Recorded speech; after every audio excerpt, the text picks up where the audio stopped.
publicitate la Maestro FM 809 185.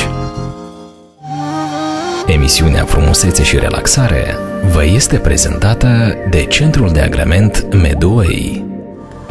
Bună ziua și bine v-am găsit în emisia Maestro FM. Ascultați emisiunea Frumusețe și Relaxare, iar tema emisiunii de astăzi este împachetarea spa. Înainte de orice împachetare se face o exfoliere cu sare marină pentru a permite substanțelor active să pătrundă mai bine în piele. Dacă dorești ca pielea ta să arate mereu tânără și catifelată, trebuie să îi asiguri un tratament de exfoliere pe care să-l urmezi regulat, cel puțin o dată pe săptămână. Prin îndepărtarea celulelor moarte de la suprafață, pielea ta va fi mai catifelată la atingere și cu un aspect mai ferm. Optează pentru produsele exfoliante care au la bază ingrediente precum ovăz, migdale măcinate, sâmburi de măsline sau sare de mare. Tocmai datorită acestei texturi și a ingredientelor grunjoase, pielea ta va beneficia de o exfoliere delicată.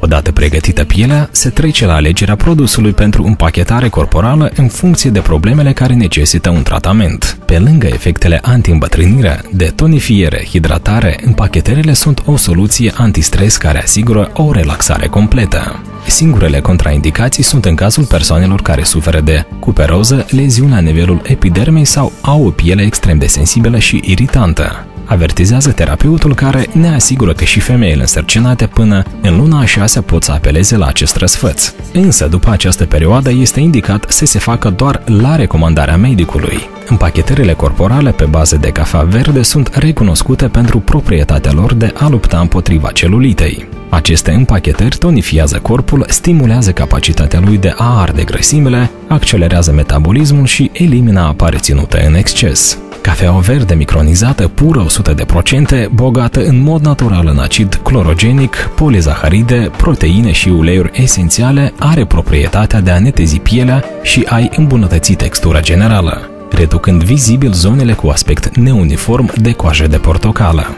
Potrivit specialiștilor, acest tratament este recomandat în sesiuni de 10 ședințe de o jumătate de oră, câte 2 pe săptămână, însă nu va da roade dacă nu este combinat cu un masaj eficient și fitness. De asemenea, să nu uităm de importanța pe care o deține un regim alimentar sănătos și echilibrat, cu puține calorii, doar grăsimi bune și cât mai puține dulciuri rafinate. Plus lichidele, în special apa plată, care trebuie să fie consumată în cantitate mare de până la 2 litri zilnic. Nemolul marin diminuează durerile musculare.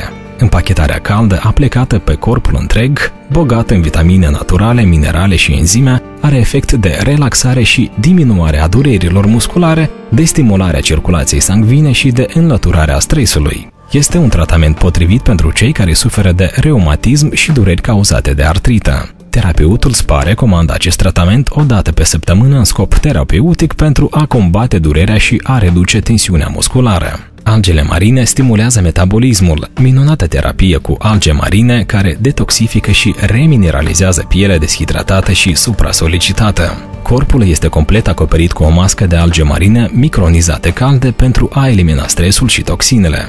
Te vei simți întinerit, hidratat și relaxat. Terapeutul SPA recomandă acest tratament o dată pe săptămână pentru un metabolism rapid și hrănirea pielii. Argila vulcanică elimină impuritățile pielii. Este recunoscută din antichitate ca fiind o sursă de purificare pentru piele, cu rol în asigurarea și menținerea nivelului optim de hidratare. Argila caldă este aplicată din belșug pe tot corpul, stimulând eliberarea impurităților, hidratarea în profunzime și absorbția mineralelor hrănitoare, explică terapeutul SPA. Pentru hidratarea și tonifierea pielii sunt recomandate și împachetările cu petale de trandafir sau cele cu lavanda și miere. Pentru perioada verii, un efect reconfortant, răcoritor și relaxant îl poți obține dacă optezi pentru împachetările corporale cu ciocolată și mentă. După împachetarea corporală, terapeutul SPA îți va recomanda să nu te speli pe tot corpul, excepție fac doar zonele care necesită igiena zilnică. În următoarele 2 zile, pentru că substanțele active din pastila utilizată continuă să lucreze. De asemenea, pentru un efect garantat este recomandat să consumi foarte multă apă plată înainte și după împachetarea corporală și să eviți cafeaua, băuturile carbogazoase, zahărul, grăsimile, prăjelile și alcoolul în următoarele 48 de ore. Toate aceste proceduri sunt la dispoziția dumneavoastră în Centrul de Agrement Medway. Centrul de agrement Medway. Doar aici se îmbină medicina și odihna. Doar la Medway îți iei porție de sănătate și te bucuri de la băi revigorante la proceduri spa, de la masaj și sport la reabilitare medicală. De ce Medway? Pentru că doar aici mintea, corpul și sufletul se armonizează. Fiți sănătoși! Începeți ziua împreună cu Medway. Telefoane de contact 321919 sau pe medway.md. Publicitate la Maestro FM 809 185.